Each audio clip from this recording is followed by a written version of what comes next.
So when you log into your dashboard, this is what you're going to see.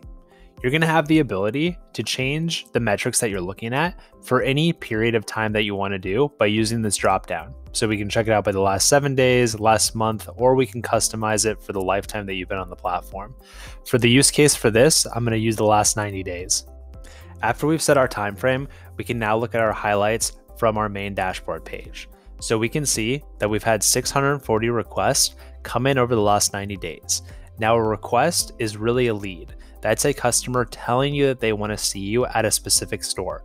We'll see some spikes due to marketing efforts, but we like to see this kind of consistent trickling of requests because that means customers are constantly making requests from your website. We can also see top 3 SKUs, so which products are resonating the most with your customers, top 3 banners, so which stores do your customers want to see you at most during that time period, trending tags, what's most important to your customer, top sources, where your requests are coming in from, and then also a heat map to see where your pockets of demand are. I love to use this brand as an example because they're based in Illinois, but we can see here that they don't have a ton of Midwest demand. Instead, a lot of their demand's coming from the West Coast, Texas, Northeast, and Florida. So they've been able to really hone in on those regions to focus on their sales efforts. So now that we know what's on the main page, I'm going to go into each report individually. So I'm going to click through to request. So here I can see all my requests that have come in over the last 90 days. If I wanted to, I could easily download this as a CSV and upload all of our leads or requests into our CRM. So this is a great prospecting tool, and it allows your customers to really tell you where you should be focusing your sales efforts. Moving to top products, I can see how my SKUs have been performing over the last 90 days. So when you're in a buyer meeting, a lot of times they're not going to stock all 6, 7, or 8 of the items that you offer. They're going to ask you for your top 3. If you don't have that historical sales data to really back up the decision for which 3 that they're going to stock, this is a great tool to be able to tell that buyer, well, over the last 90 days, vanilla, strawberry, and chocolate are performing best. And then also then go back and confirm, does your sales support that notion? So now you're stocking new items with confidence into new retailers. Also, if you have seasonal flavors or limited time offerings, this is a great tool to be able to support stores bringing in those new offers. And lastly, if you're R&Ding any new types of products or new flavors, you can put those products on your form and have your customers vote on potential new flavors that they would be interested in. So just because Fronen doesn't have a peanut brittle flavor doesn't mean they couldn't put peanut brittle on their form and see if that flavor actually resonates with their customer before going to market with it.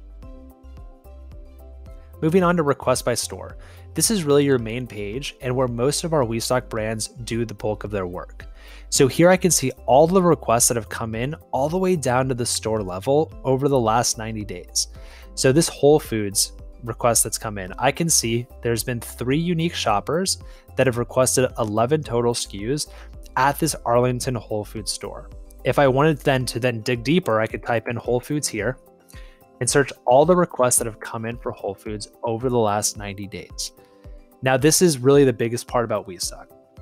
Most emerging brands tell a brand story. What I mean by that is you sell your brand attributes, you sell your personal story, you sell the difference of ingredients that you use versus your competitor. And although that's great for your first few hundred accounts, it's very hard to replicate and it's very hard to scale. And so what we want you to do is be able to sell with data.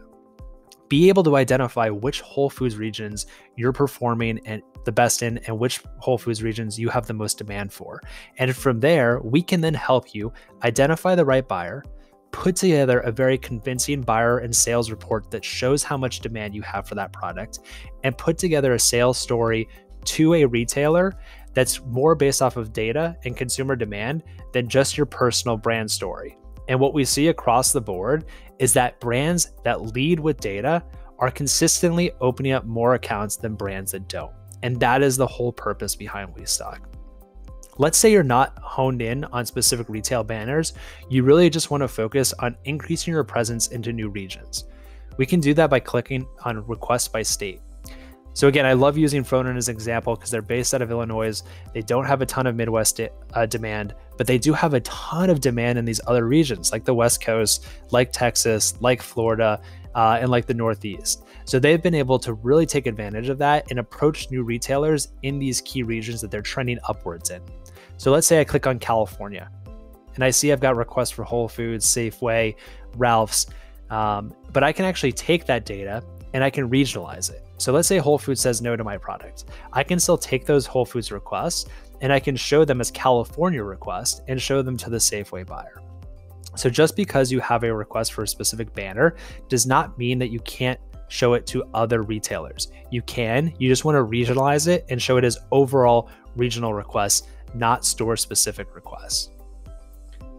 Now moving next to sources. So this allows you to show your requests by medium, right? So where the requests are coming in from. So a lot of times your website is going to be your number one source for a request, but maybe you have a strong Facebook presence. Maybe you have a great email list. Maybe you're very strong on Instagram. We can do swipe up stories for you. We can be a part of your newsletter. We can really ride along with all your different marketing efforts. And this is a great way to show where are your customers actually making the most requests. Lastly, we're going to move to trending tags. So this allows us to see what's been the most requested trends on WeStock during this time frame. So for the hundreds of brands that we have on WeStock, we collect all of their what we call tags, which is really a trend that's assigned to them. So kosher, vegan, paleo. This really allows us to see what trends are resonating the most with customers, and it allows you to make sure that on your marketing material, on your claims, on your packaging, that you're actually choosing words and trends that are resonating with customers.